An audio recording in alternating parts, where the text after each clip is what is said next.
ನಮಗೆ ಹೆಚ್ಚು 100ಕ್ಕೆ 100 ಅವರಿಗೆ ಸಚಿವ ಸ್ಥಾನ ಸಿಗಲೇಬೇಕು, ಸಿಕ್ಕೇ ಸಿಗುತ್ತೆ ಅನ್ನೋ ಅಭಿಮಾನದಲ್ಲಿ ನಾವೆಲ್ಲ ತಾಲೂಕಿನ ಒಂದು ಕಾರ್ಯಕರ್ತರು ಹುಮ್ಮಸ್ಸಿನಲ್ಲಿದ್ದೀವಿ. ಯಾಕೆ ಹೇಳ್ತೇನೆ ಅಂದರೆ, ನಾನು 2007-8 ಚುನಾವಣೆಯಲ್ಲಿ ನಾನು ಗ್ರಾಮ ಪಂಚಾಯತಿ ಒಬ್ಬ ಉಪಚುನಾವಣೆಯಲ್ಲಿ ಆಯ್ಕೆಯಾದಾಗ ನನ್ನ ಕರೆಸಿ ಸನ್ಮಾನ ಮಾಡೋರು ಇದ್ದಿಲ್ಲ ಹಾನಗಲ್ ಒಳಗೆ. ಇವರು ನಮ್ಮ ಶಾಸಕರು ಒಂದು ನೋಡಲ್ ತಾಲೂಕು ಅಂತೇಳಿ MLC ಆದಾಗ 2007-8-9ರಲ್ಲಿ MLC ಆದರು ನಮ್ಮ ಸಾಹೇಬರು. ಆವಾಗ ಅಲ್ಲಿಂದ ಇಲ್ಲಿವರೆಗೂ ನಾನು 3 ಬಾರಿ ಗ್ರಾಮ ಪಂಚಾಯತ್ ಸದಸ್ಯನಾದರೂ ಆಪತ್ ಬಾಂಧವ ಅಂತ ಇವ್ರಿಗೆ ಹೆಸರು ನಾವು ಕೊಟ್ಟಿದ್ದು. ನಮ್ಮ ಸಾರ್ವಜನಿಕರು ನಮ್ಮ ಸ್ಥಳೀಯ ಗ್ರಾಮೀಣ ಮಟ್ಟದಲ್ಲೇ ಕೊಟ್ಟಿದ್ದು.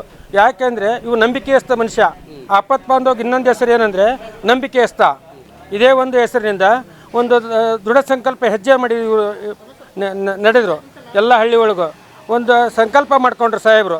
ಈ ಗ್ರಾಮೀಣ ಮಟ್ಟ ಸುಧಾರಣೆ ಆದಾಗ ಮಾತ್ರ ನಾನು ಈ ತಾಲೂಕಿನಲ್ಲಿ ನಾವೊಂದು ಮಿನಿಸ್ಟರ್ ಆಗಿ ಒಂದು 2-3 ಬಾರಿ ನಾವು ಶಾಸಕರಾಗ್ತೀವಿ ಅನ್ನೋದು ಅವರಲ್ಲಿ ಬಂದಾಗ ಮಾತ್ರ ನಾವೆಲ್ಲರೂ ಹುಮ್ಮಸ್ಸಿಂದ ಈ ಶಾಸಕರನ್ನ ಇನ್ನೂ 2-3 ಬಾರಿನೂ ನಾವು ಶಾಸಕರು ಮಾಡೋಕ್ಕೆ ಹುಮ್ಮಸ್ಸೈತಿ. ಇವತ್ತು ಸಚಿವ ಸ್ಥಾನ ಸಿಗಲೇಬೇಕು, ಸಿಕ್ಕೇ ಸಿಗುತ್ತೆ.